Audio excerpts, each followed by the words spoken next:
Please stand by. We're about to begin. Good day, and welcome to the UFC 151 Jones versus Hendo conference call. Today's conference is being recorded. At this time, for opening remarks and introductions, I would like to turn the conference over to Ant Evans with UFC. Please go ahead, sir. Hello, everyone. Thanks for joining us. Welcome to the UFC 151 conference call. In a second, I'll hand over to UFC President Dana White, who's joined by reigning and defending UFC light heavyweight champion Jon Jones and one of the most decorated fighters of all time, challenger Dan Henderson. It's one of the biggest fights of the year. It goes down next Saturday, September 1st at the Mandalay Bay in Las Vegas. Tickets are available right now at Ticketmaster and the Mandalay Bay box office. The pay-per-view is live, 7 in the West, 10 in the East, with prelims live on FX. With that said, I'll pass over to UFC President Dana White. Good morning, everybody. Thanks for calling in. Sorry we're running a couple minutes late here. Who has the first question? Thank you. If you would like to ask a question, please signal by pressing the star key followed by the digit 1 on your telephone keypad. If you're using a speakerphone, please make sure your mute function is turned off to allow your signal to reach our equipment. Once again, please press star 1 to ask a question, and we'll pause for just a moment to assemble the queue.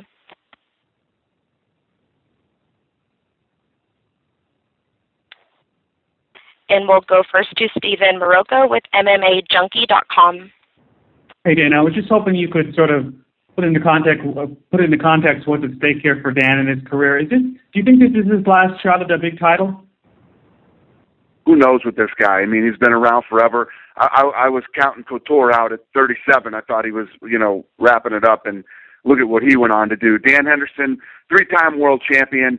If you look stylistically at this fight, he's a great wrestler. He's got knockout power in both hands.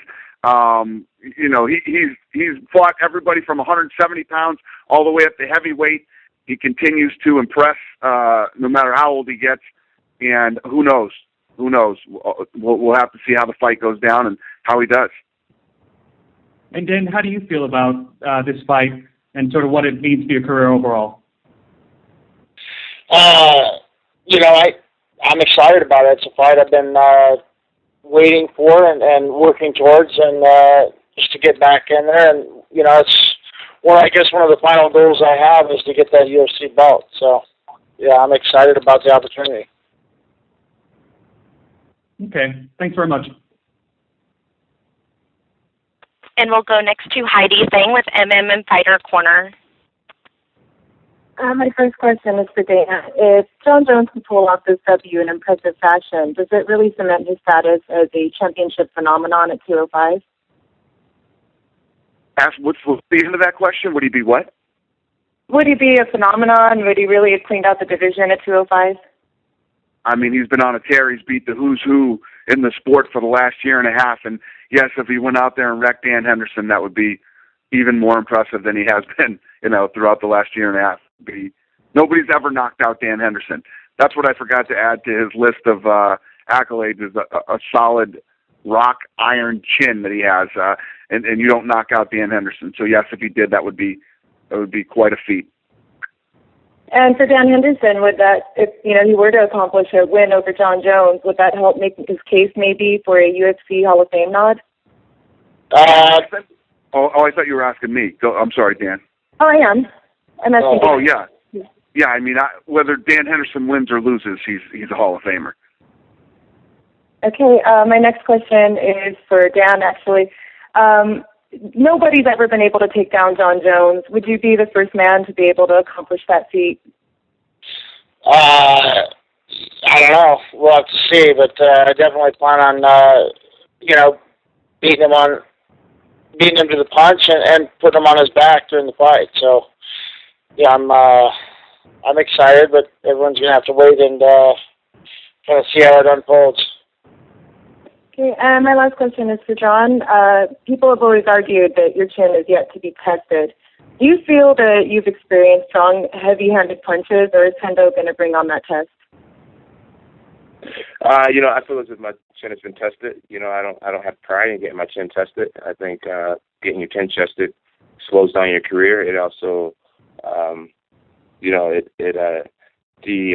it makes it so you can't really take punches. I think the more you get punched, the faster and easier you start to go down. So, I get hit in practice. I train with Travis Brown, Andre Arlovsky, Joey Villasenor, tons of great strikers, tons of heavy-handed fighters. So, yeah, I've been punched. Rashad Evans hit me pretty good. Lyoto Machida hit me pretty good. So my chin has definitely been tested, and I think that conversation kind of should be over by now. Thank you. And we'll go next to Adam Martin with thescore.com. Hey there, guys. My first question is for Dan Henderson. Dan, we haven't seen you since the fight of the century against Mauricio Shogun, who last November. How has the long layoff been for you? Is it something you wanted, or would you have rather preferred to have gotten the cage a little sooner? I would have liked to have fought a little bit earlier, but, it is what it is. I took a little bit of time off right after the fight and would have been ready to go probably in April. But, okay. I'm excited about this. This timing has been great for me. And you turned 42 in a couple of days, so just happy early birthday to you. And I was talking to your teammate Tarek Safadine a couple of days ago, and he said that, at your age now, you have to rest a little bit more. So if you do win the title, do you want to be like John Jones and defend your belt every couple months, or would you expect a longer layoff? I don't know. It all depends. I think I'd be ready to go depending on how the fight goes. I'm typically wanting to fight 3 times a year, so it's probably about average. Okay, and thanks, Dan. And for John Jones, you made some comments this week about Lyoto Machida, saying that your pay-per-view with him didn't do the best buys of all the guys you fought. How do you expect the pay-per-view with Dan Henderson to do? I think it's going to do really well. Dan Henderson has a very strong and loyal fan base, and I'm starting to develop a pretty strong fan base. And I think this fight will do very well. And for Dana, the same question for you. Do you expect Rashad Evans type numbers for this fight with Dan Henderson? Yeah, I think this is the thing. Obviously, the animosity between Rashad Evans and Jones was a big deal, former training partners or whatever. But I think the real fact of the matter was people thought that he had his number, that Rashad had Jones's number, and the whole thing that went on and on. Dude, if anybody thinks that Dan Henderson couldn't win this fight, they're out of their minds. I heard that Dan Henderson was a 7-1 underdog. The guy's been around forever, has knocked out the who's who from 170 to heavyweight. And I think that people think, I think that fans who really know the sport know that Dan Henderson is a true threat to John Jones in this fight. And I think that's what makes it interesting and why people will buy it. Yeah, actually, I read somewhere that James Toney was actually more favored to beat Randy Couture than Dan is to beat John Jones, which to me doesn't make sense. Dan, I know you probably don't really care about the betting lines, but is that any extra motivation to you to? That's the dumbest thing I've ever heard in my life. By the way, whoever wrote that ought to be. I won't even say what should happen to them. But anyway, go ahead, Dan. It doesn't bother me at all. I enjoy it. It's funny to me. I know what I'm capable of, and if it means proving more people wrong, that makes it even sweeter. Okay, thanks. Just one quick one for Dana. You already said Lyoto Machida is going to fight the winner of this fight. Do you know when that fight will take place? Will it happen before the end of 2012? It depends how this fight goes. I don't know if who's going to win or how they're going to come out of this fight or what's going to happen. So we'll see. Thank you so much, guys. Good luck next week. Thanks. And once again, if you would like to ask a question, that is *1. And we'll go next to Damon Martin with MMAweekly.com. First question is for John Jones. John, leading into this fight, a lot of the questions to you have been about Lyoto Machida and moving to heavyweight. Are people discounting Dan Henderson way too much in this fight? Yeah, I think they are. And I really don't think it's fair. Dan is a great warrior, and he's proven a lot in sport. He's upset a lot of fighters that were supposedly better than him before, and it's sad that people. I'm more focused on my future than my immediate future. But even although I've answered a few of those questions, I want to set the record straight and let everyone know that everything that I do is based around Dan Henderson. My studying, my tactics, every hour of the day. Just because I answer a few questions about other things doesn't mean that my priorities aren't straight. So, but yeah, to answer your question, I think people overlook Dan Henderson, but I'm definitely not. And I know leading into this fight, John, there have been some distractions, some good, some bad. Obviously, the Nike deal is very positive, but at the same time, there's always going to be those distractions. Has this camp gone any differently for Dan Henderson because of those things, or have you been able to focus more because obviously that's what people are talking about, and you've just been able to focus on the training? I don't feel like there's been any extra distractions. Like I said, I won't consider my mind to be a simple one. I think I can handle talking about a few topics and still know what my goal and objective is. There's a little bit more controversy around me this training camp, but my teammates don't care about what I'm driving or if I can drive, or no one cares about anything. We're just working hard, man. They don't care about Nike. I came into the room with boxes of Nike and handed it all out to all my guys and all that stuff, and now there's no more Nike conversation going on in the room or anything. It's all about Dan Henderson for all of us. Okay. And one question for Dana. I know, Chael Sonnen made a statement last night saying that he believes Dan Henderson is the greatest pound-for-pound fighter of all time, and maybe we could have that argument with Anderson Silva, but is there a reason why you believe Dan doesn't get that conversation started more often when you look at what he's done over his career, that more people don't mention him as one of the greatest fighters of all time, along with an Anderson Silva? I do think that's crazy, Dan Henderson has been around forever. Like I said, he's fought the who's who. I mean, this guy fought Carlos Newton. I mean, he's been around forever, and he's fought everybody at every weight class, and he's one of these guys that will always step up and take a fight, no matter who it is. He's knocked out the who's who. And if you look at his skill set, like I said, he's got an iron chin, never been knocked out. He's a great wrestler, and he's got knockout power in both hands. I just don't know how you discount this guy, and you look at his...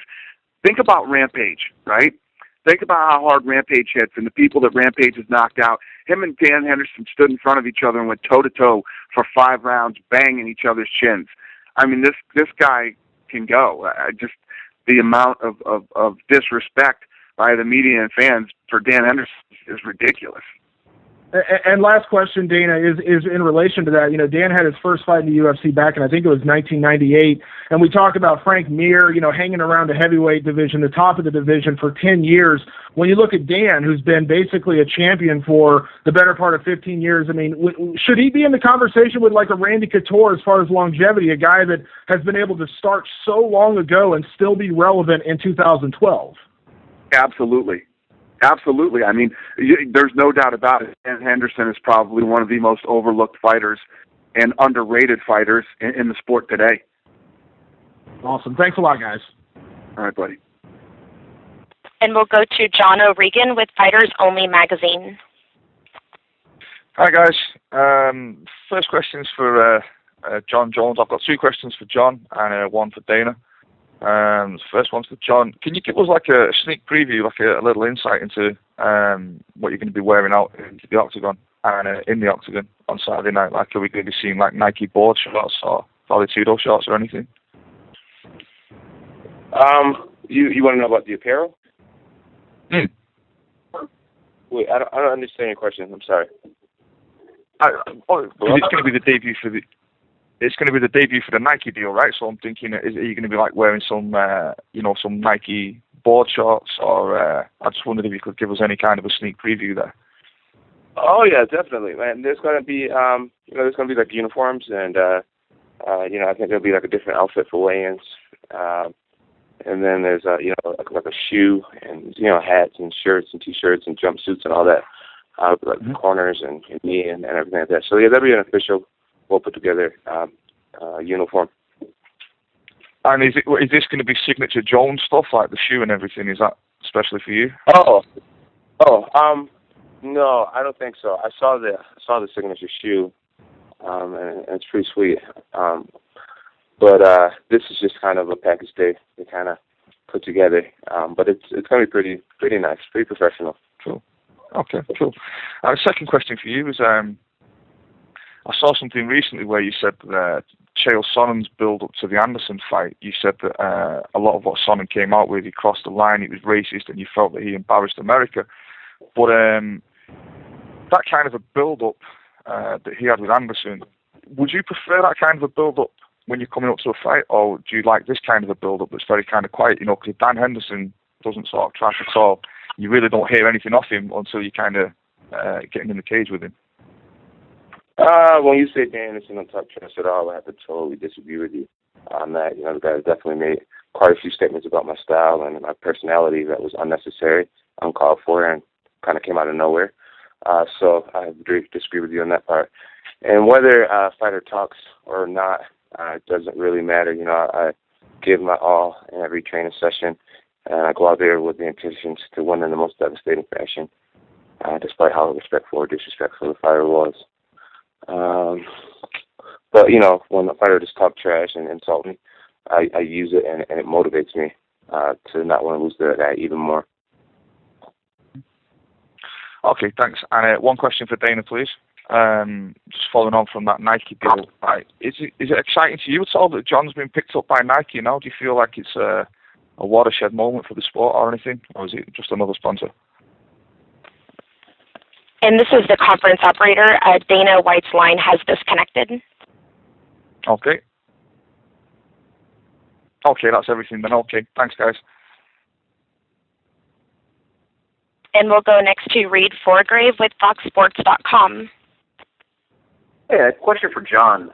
You talked about possible Machida fight as basically high risk, low reward. And I'm wondering, with you coming in as such a heavy favorite for this fight, and with the Nike deal, you know, your stature is growing a lot right now. What's the risk reward for you in this fight? With Dan Henderson, it's high risk and high reward, definitely. Dan Henderson is somebody who has a Pride belt, and he has the Strikeforce belt, and you know, I feel like I'm fighting the Pride champion, the current Pride champion, the current Strikeforce champion in some ways. You know, he left both organizations on top, if I'm correct. So, you know, I'm really fighting to get some of that credibility that he has. You know, I don't take his age in consideration whatsoever. You know, he's just as a monster as Rampage or all the guys that I fought in 2011. You know, so you know, beating Dan Henderson is very, very important to me. He beat Fedor. Fedor is one of my idols. You know, so to have Dan Henderson in my win column, it means the world to me.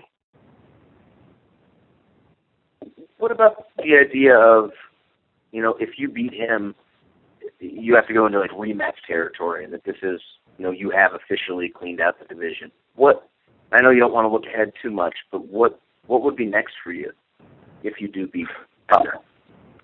You know, I've talked past Henderson a little bit too much this training camp, and I kind of regret it. You know, Dan Henderson is a monster, bro. He's a lion, and I don't want to talk past him anymore. You know, I'm closing on Judgment Day here, and it's time for me to just really focus in on Dan in every way, shape, and form. So I'm not going to even answer questions about after Dan.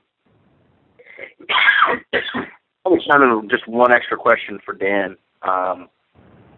Dan, I'm curious, what do you see as kind of the storyline of this fight? Is it, you know, the old versus the new? Is it, you know, two different styles of fighting? What do you see as the storyline going in? Well, I mean, I think everybody seems to have painted the picture of the real old guy fighting the younger guy that's been tearing everybody up, and yeah, for me, it's more about two different styles fighting against each other, more of a chess match, and you know, John Jones is a guy that he's a tougher one to figure out than most guys. He uses his body style real well with his fighting style, and you know, it's, for me, that's a fun challenge to try to figure that out. So it's more about that and the styles rather than the age. I mean, I feel great. You know, my conditioning and training camp went perfect. So, you know, I'm feeling great. Cool. Thanks, guys. And we'll go next to Dave Meltzer with Wrestling Observer.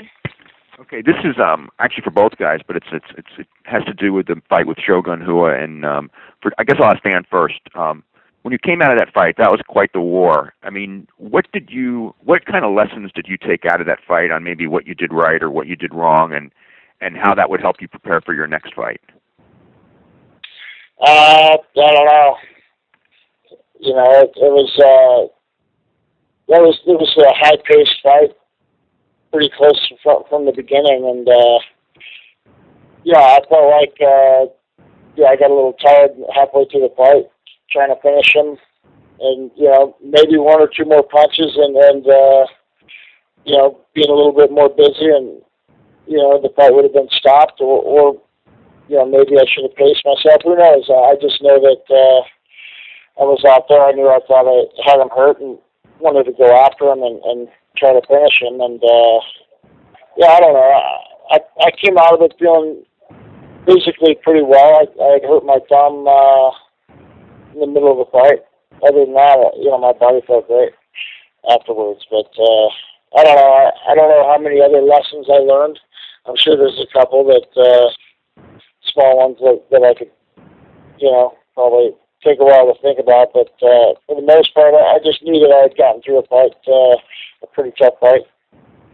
And for John, I mean, it's been brought up in the call, that Dan has had this long career and he's fought a who's who in the sport, with all kinds of tough guys, and no one's ever knocked him out. I mean, as far as from your standpoint, I mean, are you looking to be the first person to be able to do that, or do you feel that it's just like that's one of those things? Okay, I've got to figure out a different way to beat him than perhaps a way that would beat a normal human being, so to speak. I really don't. I don't believe anyone's invincible. Like I said earlier, when you fought him for such a long time and you've taken so many big shots, I think your ability to take big shots kind of fades away. And I've watched Dan Henderson's career, his whole career, about 6 times now, throughout, from fight 1 to where he's at right now. And I realize some of the strikes that make him fall. And so when people talk about how he's never been TKO'd, he's never been knocked out, a lot of times when they drop him, they rush into him, and he has a stand-up that he does pretty well. And we've really dissected a lot of things where people go wrong when it's come time to finish him. I think Anderson did a good job controlling them and really stabilizing them and making shots count. I think a lot of the fighters that he's fought also didn't have the necessary ground and pound to finish the game either. So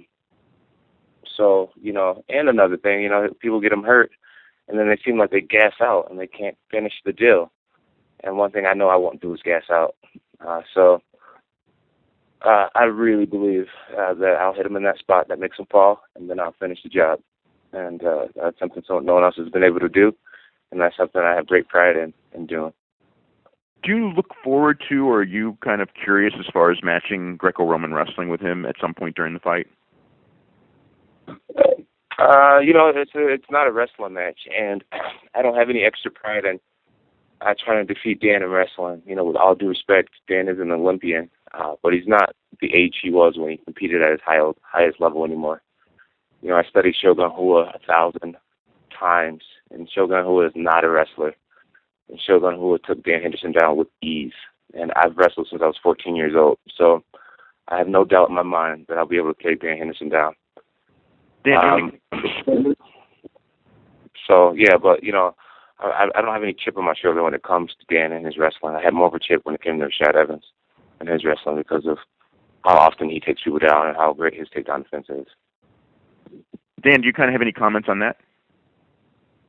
I pretty much it's right on. It's not a wrestling match, when you're going out trying to knock people down, you're going to get taken down sometimes if you're not careful. So, it's one of those things that that happens, and at the same time, I try to use my wrestling, to complement my MMA, and that's pretty much what I try to do, and defensive and offensive. So, I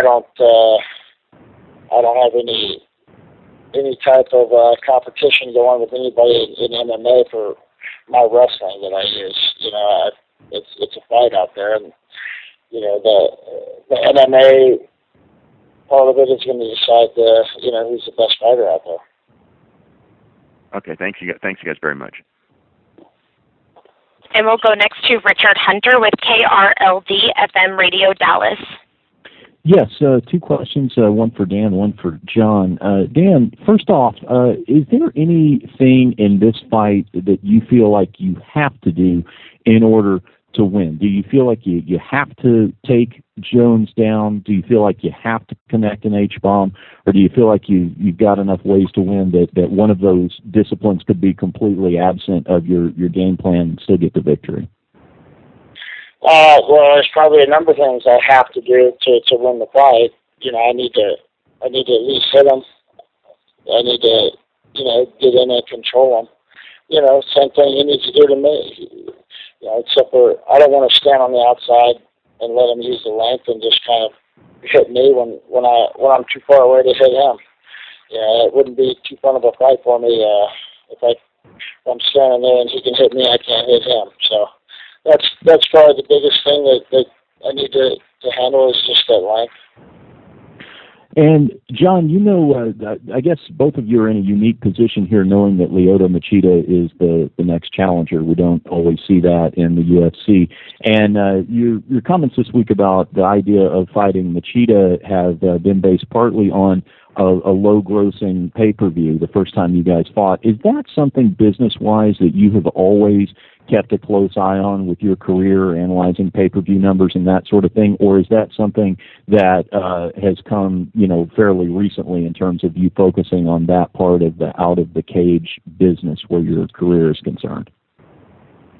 Well, not to be cliche, but I'm definitely only focusing on Dan Henderson at this point, and not really worried about Lyoto Machida. But when it comes to just the pay-per-view conversation in general, it's like I fight for honor and integrity. I fight to be the best. I try to keep the martial arts spirit alive as much as possible. At the same time, I'm a 2012 warrior, and I fight to provide for my family. This is a sport where we don't have a retirement plan and things like that. We don't have insurance for the rest of our lives. So, the money that I make today is the money I'll draw from when I'm 80 years old if I ever get sick, or I have to pay for several colleges already because I have a lot of kids. So it's like thinking about the business aspect. The fans they're so upset. They're like, oh, what does being the best have to do with pay-per-views? And I think people have it all twisted. Right now I'm on the phone with you reporters because you guys want to make money. You guys want to write the best stories so you can make money. We all fight to make money, quite frankly. So if I was to not evolve with my time and be completely ignorant to finances, pay-per-view sales, taxes, investing, it would be a shame. And I refuse to be a broke athlete when I retire. So, I don't apologize for being aware of pay-per-view sales and being business savvy. It's 2012, and there's a lot of broke guys out there right now who was famous at one point and all that type of stuff. So, yes, it wasn't something that I originally came into the sport with, realize that I'm evolving and I'm changing and I'm growing as a person. And I can't apologize for that. If I was the same person that I was when I joined the sport, I would be failing. All right, thank you. And once again, that is *1 if you would like to ask a question. And we'll go next to Ron Kruk with Inside MMA. Hey guys, a quick question for Dan Henderson. Dan, I know you've touched on this briefly, but I was wondering if you could go into a few more details. You've really fought some of the best in their prime. Where do you feel Jones ranks with some of the talented fighters that you've faced over the years? He's definitely probably up there in the top of the game. As far as the guys that I fought, I fought them over different eras. All those different guys, and it's tough to compare sometimes when you have different times going on and with the sport evolving so much as it has over the last 15 years. I think John Jones has improved more than anybody that I've seen in the last 2 or 3 years, and he's going to continue to improve and be tougher to beat, as he gets more experience in the sport. So, it's he's definitely going to be right up there with the top of the guys that I fought. Great, thanks. And then just a quick question for John. John, now that you've defended your title several times, has the mental aspect of going into a title fight gotten easier or changed? And if so, how? Yeah, it's changed a lot. The biggest thing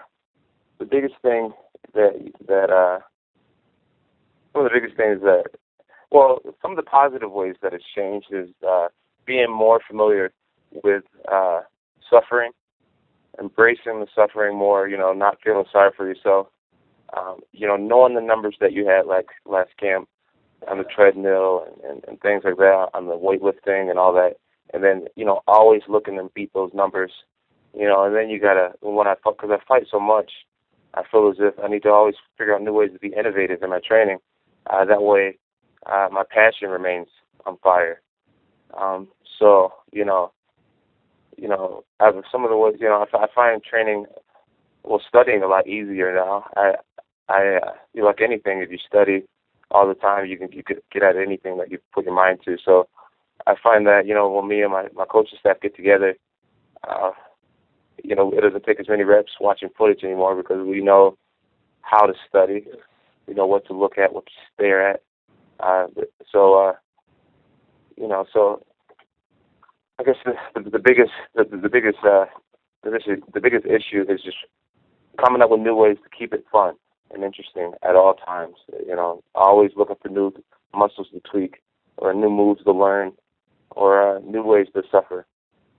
So I don't know if that answers your question, but absolutely it does. Thanks, guys. We'll see you in Vegas. And we'll go next to Eric Columbia with Fox 40. Hey, I just have 2 questions for John. John, it's been a tough time for you off the or out of the octagon. Just how much have you grown as a person in the last 4 months in dealing with that? I've grown a lot, man. I've grown a lot. It's just,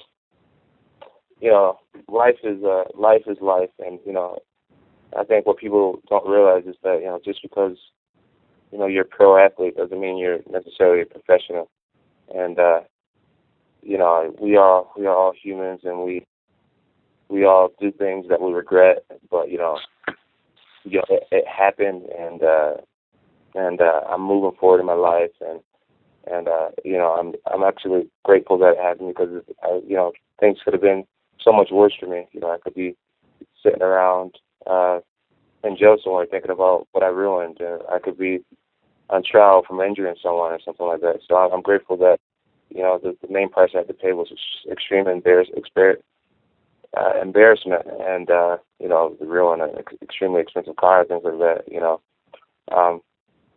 But it couldn't have happened at a better time in my life. I've grown, and I'm going to continue to grow from the situation, and I'll be forever better. I'll be forever more responsible. I'll be a better man because of it all. So we all make mistakes, and really only God can judge me, and I'm moving forward full speed ahead. And a couple weeks ago, I happened to catch that the documentary that was about you leading up to the Shogun fight, and it's just interesting seeing your progression during each fight and each championship defense. How have you dealt with the whole, I guess, like the rise to superstardom from that day a couple years ago until now? I've dealt with it pretty well. I'm definitely growing as a man, and I'm growing in a lot of ways. More publicity, more people waiting to see me fall, more support from around the world. But the biggest thing that hasn't changed, and I think it's really the key to my stability, is the people in my life. One of me and Greg Jackson's first conversations when I came to Jackson's was, not about whether I would make it, but how I would handle it when I made it.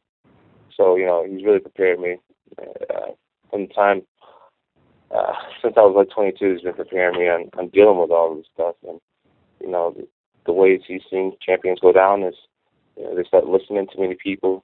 They start changing up their training. They start bringing in new people. They start believing they're the greatest. They start, they start doing way too much. And one thing that I can say is that I have the same woman, I have the same coaches, I have the same nutritionists, the same teammates. My relationship with all my friends and family and team has gotten closer. I think a lot of times when fighters grow, they start leaving people behind, and I haven't done that. So I have a very strong support base, and so you're only as good as people around you, and I have solid people in my life. So I think I'll be able to ride this train for a long time. All right. Good luck to both you guys. And Johnny's still got a big fan base in the 607. Hello. And we'll take a follow-up question from Stephen Marocco with MMAJunkie.com. Hey, I just wanted to ask Dan about his thoughts about what John was saying about paying attention to the business aspect of fighting. Is that something you've done in your career? Do you pay attention to pay-per-view buys when you're looking at matchups and stuff like that? Oh, you always pay attention to them. I mean, it's something you always hope the numbers are going to stay up there, and especially in the last few years with the economy being lower, I felt like I've been fortunate enough to be in a sport that's been on the rise and growing so dramatically over the last few years during that time, and it's been nice to have a solid job during that time when a lot of people are losing their jobs because of the economy. So obviously, the pay-per-view numbers always could be better, no matter how many buys you sell. But for me, it's been being a part of MMA and growing, to love the sport so well it's been great. But on top of that, to have a solid job that I knew that the money is just going to get better over the course of time. So it's been nice to be able to be a part of that. Is that something that you prepared for? Like when fighting ends, have you prepared for that moment when fighting ends and you transition into something else in your life? I'm sure I'll always be involved in MMA, and I've gotten some things set up to where I will be involved in other things as well. But I'll always be involved in MMA and coaching guys and just for the love of the sport. And one quick pot stirrer here. He's called you an older version of Rashad Evans. Any reactions to that? I'm probably an older version to a lot of people, but I don't think I have the same style as Rashad. We're both wrestlers, but totally different wrestling styles, and I don't know. It don't matter to me. I guess I don't have too many comments about it. And John, maybe a little bit of clarification. Why did you make that comment? Were you feeling, was it Dan's earlier comment about the sloppy comment or anything like that, or were you feeling offended by that? Well, the reason I made the comment, I went into this fight with extreme respect for Dan, and I still have respect for Dan. That's why I was so disappointed when he started making fun of, calling me goofy elbows and young kid and sloppy. He's a sloppy fighter, and all these insults back to back to back to start off the whole fight. I was just like, oh, so this is how we're gonna play, huh?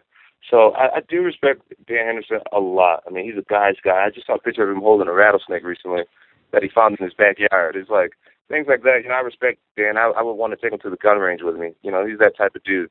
But at the same time, when insults get thrown out, it causes me to speak more honestly.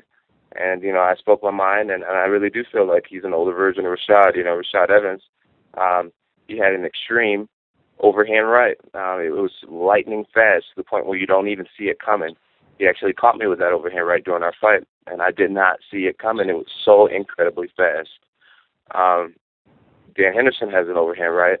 Rashad's overhand right is his main weapon. Dan Henderson's overhand right is his main weapon. The difference is the extreme speed difference.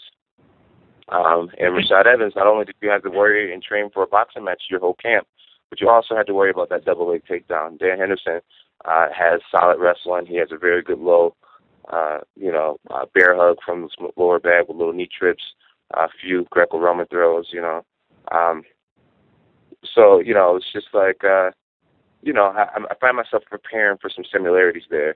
The difference is, Rashad has a strong cardio. He can bring it for 5 hard rounds. I don't think Dan can do that. So, it may be a slight insult, but it was everything I say. It was sheer truth. And then what was your intention behind saying he was so sloppy and stuff like that? Well, I believe that it was to answer questions about where I see openings, and I think at times he is a little sloppy with his striking, and that would be certain opportunities for me to land some strikes. It's what I see when I watch tapes. I'm sloppy sometimes too. It's not anything of an insult. It's what it is. And your reaction to him saying that you can't last 5 rounds? Sometimes my cardio could have been a little better, but I think a lot of that is attributed to the pace of the fight sometimes, and I've had some pretty good paces going in a few of the fights, and I'm not worried about my cardio for this fight at all. Any chance of you guys going to the gun range after this fight? I like to shoot. Maybe archery better for you? Yeah, I like archery a little bit better. Yeah. Okay, thanks, guys. Appreciate it. And we'll go next to Brett Okamoto with ESPN. Hey, guys. Thanks for taking the time. A couple questions for John. Something that you said earlier, that you weren't going to apologize for being business savvy and looking at things like pay-per-view numbers. I'm just curious, is that something that's happened over the last year when you really kind of became a star and you're headlining cards, or did you get into this sport telling yourself that, this is something I like to do, but it's also a business. I need to make sure that I support my family and all this. I mean, is that something that happened early on, or is that something that kind of progressed over time as you got to be a bigger deal in the UFC? Well, it's a mixture between two things. It's been very well documented that my whole reason for picking up MMA gloves in the first place was because I had a kid on the way. So, I haven't lost sight of my original goal. My original goal was to be successful in my parents' eyes. My brothers are both in the NFL, and I was the college dropout out of the group between me and my brothers. So I always had a fear of not making it and being a failure and having to go back to my parents and borrow money. I'm from a long line of family members that need to borrow money from their parents, and I don't want to be that person. So originally, I joined the sport because I wanted to make it. It was a survival move. When I met my coaches, it became more than money. It became about warrior spirit. And so I can sit here and truthfully say that I have both. I have business savvy and I have a true warrior spirit.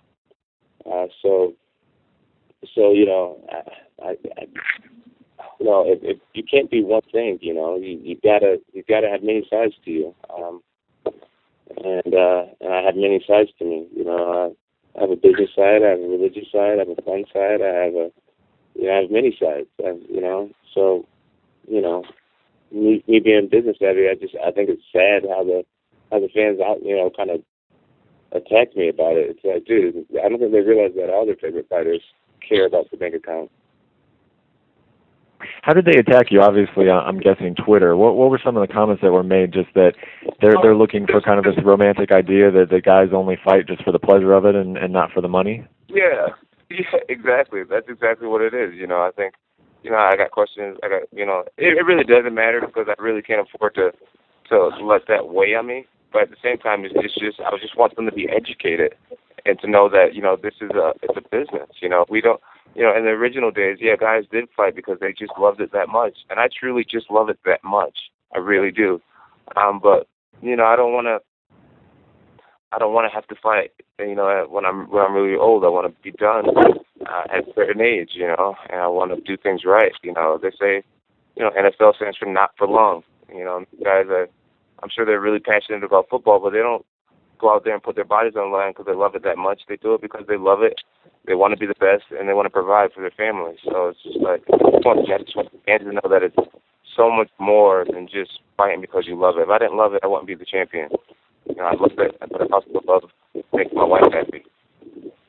This might sound like a silly question given your age and the fact that you haven't taken a lot of punishment in your career, but you just did mention that, you do see yourself walking away at a certain age. I mean, do you have a plan in terms of your career and the amount of money you want to make and the amount of years you want to do it? Do you have an idea? Yeah, my ideal is to fight 4 or 3 times a year, despite how big things get.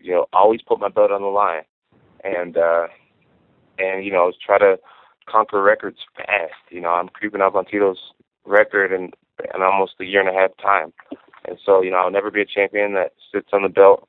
And even though I've been mentioning choosing fights lately, that doesn't mean that I'll sit on the belt. That doesn't mean I won't fight people. I just will throw my 2 cents out there and what I think is right. So I want to go out there.